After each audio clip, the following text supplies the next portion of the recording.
वाल्मिकी नगरमध्ये गेली 25 वर्ष कोणतीही सुविधा न देता महापालिकेला आता जाग आली आहे। उपाध्यक्ष बापू सोनवणे यांची प्रतिक्रिया।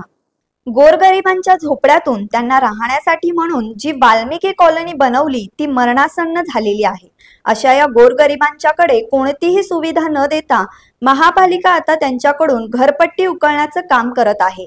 160 फीट मध्ये हे गोरगरीब आपल्या कुटुंबासहित कसे राहत असतील याचा विचार देखील प्रशासनाने करावा, असे आरपीआयचे सांगली जिल्हा उपाध्यक्ष बापू सोनवणे यांनी पत्रकाराशी बोलताना म्हटले आहे। आज सांगली जिल्ह्यामध्ये घरपट्टीचे जिकडे तिकडे पळापळ चालू आहे। घरपट्टी, लाईट बिल, पाणी बिल या लोकांची सगळ्यांची पळापळ तारांबळ चालू आहे।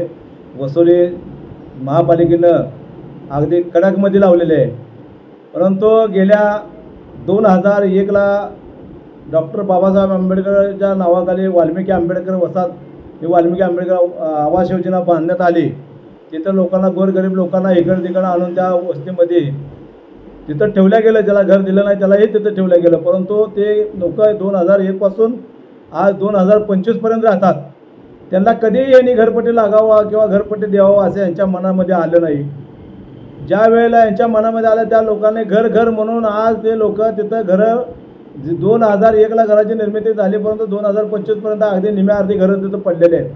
शौचालयासाठी लोकांनी अखंड घरं वापरल्या गेली। त्या घराचं बांधकाम अगदी निष्कृत दर्जाचं झालेलं होतं, त्याच्यावर कोणी चौकशी केली नाही।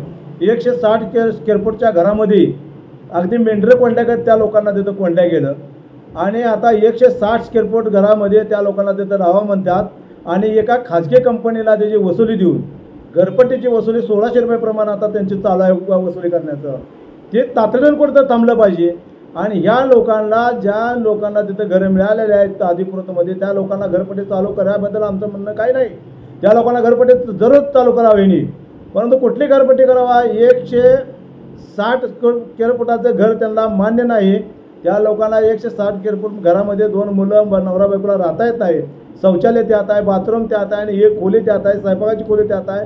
त्यामुळं आता त्या घरामध्ये ह्या दिवसात तर राहणे शक्य नाही। म्हणून या शासनानं, महापालिकेनं, आयुक्त साहेबांनी निर्णय घेऊन या लोकांना 1000 स्क्वेअर फूटचे जागा कुठंतरी उपलब्ध करून देऊ, 500 स्क्वेअर फूटचं घर बांधून द्यावं अशी रिपब्लिकन पार्टी ऑफ इंडियाच्या कार्यकर्त्याचे, रिपब्लिकन पार्टी ऑफ इंडियाच्या जिल्ह्याच्या वतीनं मागणी आहे।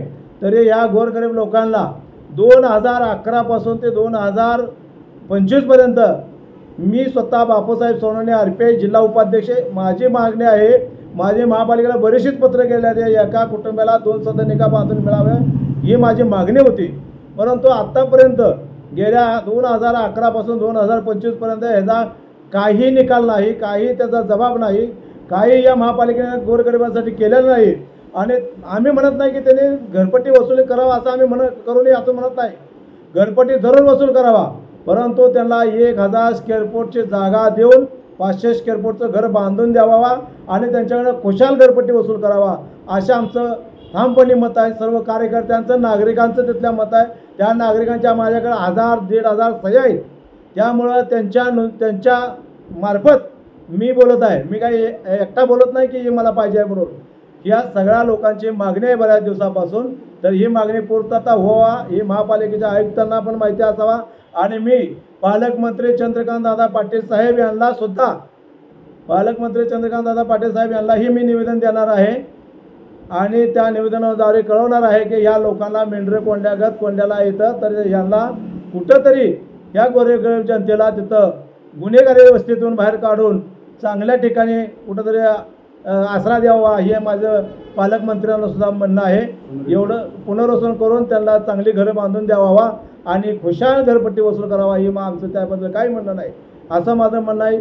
आणि तातडीनं या आताची घरपट्टी आहे आणि काही नोटीस लोकांना द्यायला लागले थांबावा, अन्यथा आम्हाला रस्त्यावर येण्याची गरज पडेल तर आम्ही रस्त्यावर येऊ, एवढाच विनंती करतो आणि थांबतो। जय भीम।